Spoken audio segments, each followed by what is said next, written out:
Greetings to you all. I am the First Folio, the book that first collected William Shakespeare's plays and helped preserve them for future generations.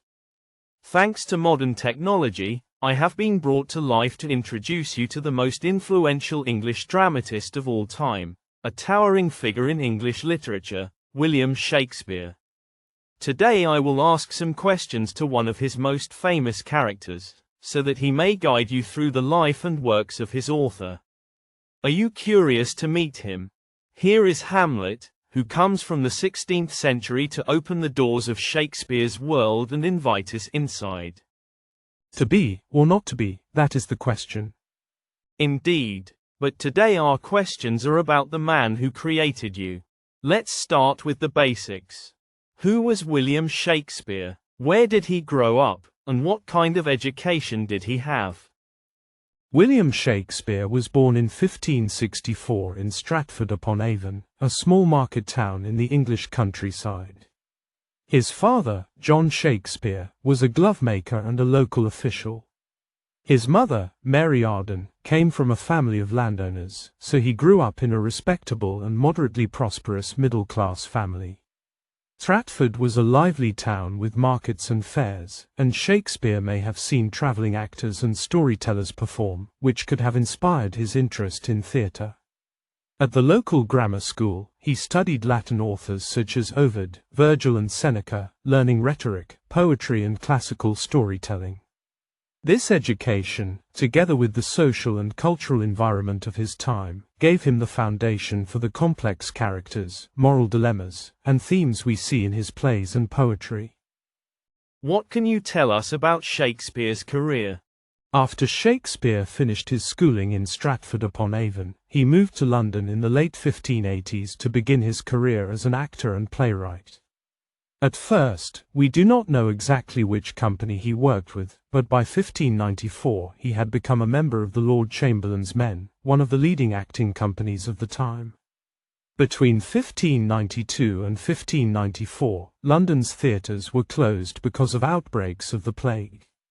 During this period, Shakespeare focused on writing poetry, including his first long poems, Venus and Adonis and The Rape of Lucrece, and many of his early sonnets. This work helped him gain recognition as a writer even before his plays were performed again. When the theatres reopened around 1594, Shakespeare acted and wrote for the Lord Chamberlain's Men, producing plays for the public and establishing his career as a playwright. In 1599, the company built a new theatre on the south bank of the River Thames called the Globe Theatre, which Shakespeare helped construct and partly owned. The Globe became the main venue for his plays, performed in daylight with little scenery, relying on words, actions, and the audience's imagination to create settings and atmospheres. Later, the company also performed in the Blackfriars Theatre, an indoor playhouse that allowed performances during the winter and attracted wealthier audiences. This expanded the kinds of plays Shakespeare could write and the audiences who could see them. In 1603, after Queen Elizabeth I died, King James I became the company's patron, and the group changed its name from the Lord Chamberlain's Men to the King's Men. This royal support gave the company prestige and the opportunity to perform at court, which helped them gain income and recognition, even in times when theatres faced challenges. After Shakespeare died in 1616, his plays were collected and published for the first time in a book called the First Folio in 1623. This collection included 36 of his plays, many of which might have been lost without it. The First Folio helped preserve his work for future generations and ensured that audiences and readers could continue to enjoy his stories. Well, thank you. Very interesting. Now, let's talk about his works, along a timeline. Scholars often divide his career into three main periods. Can you explain these three periods, and mention some important literary works of each one? Yes. In his early period, roughly from 1590 to 1600, Shakespeare experimented with different genres. He wrote historical plays such as Henry VI and Richard III, which focus on political power and civil war, and comedies such as A Midsummer Night's Dream, The Merchant of Venice and Much Ado About Nothing, where love, misunderstandings and witty dialogue are central.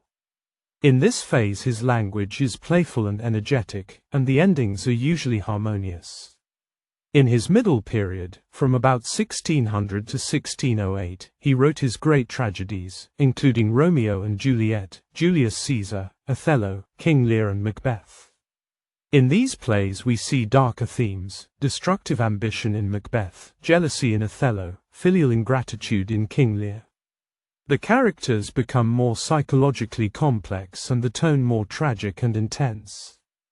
In his late period, from 1608 to 1613, he wrote the so-called romances or tragicomedies, such as The Tempest, The Winter's Tale and Cymbeline.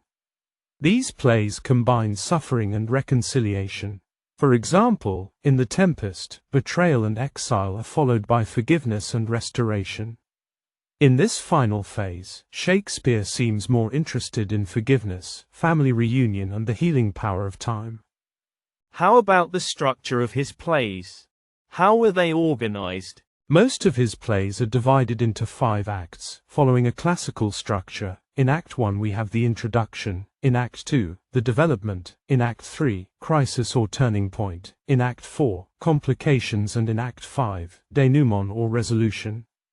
Shakespeare was influenced by classical ideas that go back to Aristotle, especially the importance of a central conflict. However, he did not strictly follow the classical unities of time and place. In many plays the action moves across different locations and long periods of time, which makes the story richer and more dynamic. His theatre had no scenery or very simple props. How did he create powerful settings without modern technology? His plays were performed in open-air theatres such as the Globe Theatre, in daylight, with very limited stage decoration. His theatre often had no scenery at all, or just very simple props. There were no painted backgrounds showing castles or forests. Instead, Shakespeare used words to create images. When a character says, "This castle hath a pleasant seat," the audience must imagine the castle. When the witches in Macbeth speak of storms and darkness, the atmosphere is created through language alone. His poetry becomes the scenery. And what about the social context? How did Shakespeare represent society in his works? Shakespeare gave us a vivid picture of the society of his time, showing the lives, customs, and daily struggles of both rich and poor people. He also wrote about the past in some of his historical plays, bringing to life kings, battles, and important events from English history, while connecting them to themes that were still important to his audience. He used different literary tools to show social differences. For example, nobles and important characters often speak in verses, especially in iambic pentameter, while common people speak in prose. This helps the audience understand their social status and education. In this way, Shakespeare could show the feelings, duties and ambitions of both rich and poor people, making his plays realistic and engaging for everyone. He also showed social life by the way characters behaved, and how they interacted with each other. Through their actions, dialogues, and descriptions, he revealed family bonds, friendships, conflicts, and the roles of men and women in society. Family relationships are very important in his plays. Conflicts often appear between generations, as well as between social classes and personal ambitions.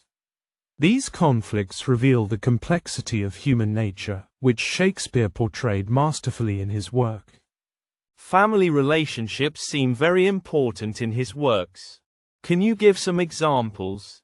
Family conflict is central in many of his most famous plays. In Romeo and Juliet, 2 young lovers are destroyed by the hatred between their families. In King Lear, a father misjudges his daughters and suffers because he does not understand true loyalty. In Hamlet, I struggle with my father's death and my mother's remarriage, facing questions of duty and revenge. In Othello, Iago manipulates Othello and Desdemona, creating family tension and jealousy. These conflicts reflect broader tensions about authority, obedience, and identity. Through family drama, Shakespeare explores universal human struggles, showing how love, loyalty, ambition, jealousy, hatred, revenge, duty, and forgiveness can affect families and society. Now let us turn to his poetry. He wrote 154 sonnets. How are they organized, and what makes them innovative? The sonnets are traditionally divided into two main groups. The first group, from Sonnet 1 to 126, is often addressed to a young man, sometimes called the fair youth. In these poems, Shakespeare reflects on beauty, friendship, admiration, and the passing of time. For example, in several early sonnets he urges the young man to marry and have children, so that his beauty will survive through future generations. The second main group, from Sonnet 127 to 152, is usually associated with the dark lady. In these poems, love is no longer pure and idealized. It becomes passionate, complicated, and sometimes painful. The speaker describes a woman who does not fit the traditional image of perfect beauty. In Sonnet 130, for instance, he says that his mistress' eyes are nothing like the sun, openly rejecting the exaggerated comparisons typical of traditional love poetry. The last two sonnets, 153 and 154, are short and inspired by classical themes, especially love and desire. They are often seen as a symbolic ending to the collection, reflecting on the power and complexity of love. So, in the Dark Lady group of sonnets, Shakespeare breaks with tradition. Yes. In earlier sonnet traditions, especially in Petrarchan poetry, the beloved woman was described as perfect, angelic, and distant. Shakespeare challenges this model. He presents love as realistic, physical, and sometimes contradictory. He also explores jealousy, betrayal, and moral weakness. This honesty makes his sonnets feel modern, because they show love as complex rather than idealized. Finally, what makes Shakespeare's works still so powerful and relevant today? William Shakespeare remains influential today because his works speak to all people, in every time and place. His plays and poems explore universal themes such as feelings, power, ambition, jealousy, choices, morality, family, relationships, and human nature, which are still relevant today. He created memorable characters that feel real, and he used language in a brilliant way, mixing poetry and everyday speech. He combined poetic beauty with deep psychological insight. His language enriched English with new expressions, and his characters continue to live on stage and on screen. His works continue to inspire writers, actors, and audiences around the world, making him a key figure in English literature. Thank you, Hamlet. Now that we have learned about Shakespeare, we are excited to read your story and all the other stories he created, to discover his world, his characters, and the lessons they teach us. One last question. Why is there a skull in front of you? This skull once belonged to Yorick, the court entertainer of my father, King Hamlet of Denmark. When I was a child, Yorick used to make me laugh and carry me on his back. Seeing him now reminds me of those joyful days, and of other things you can discover in my play. For those who are curious to learn about me, the book's pages are open to everyone, ready to share my story and many others that Shakespeare has so masterfully created. Dear First Folio, let your pages speak and welcome all to explore the worlds within. Indeed, Hamlet, your story is safe in my pages, ready for anyone who wishes to step into your world, and the many others Shakespeare imagined. Farewell, and happy reading to everyone.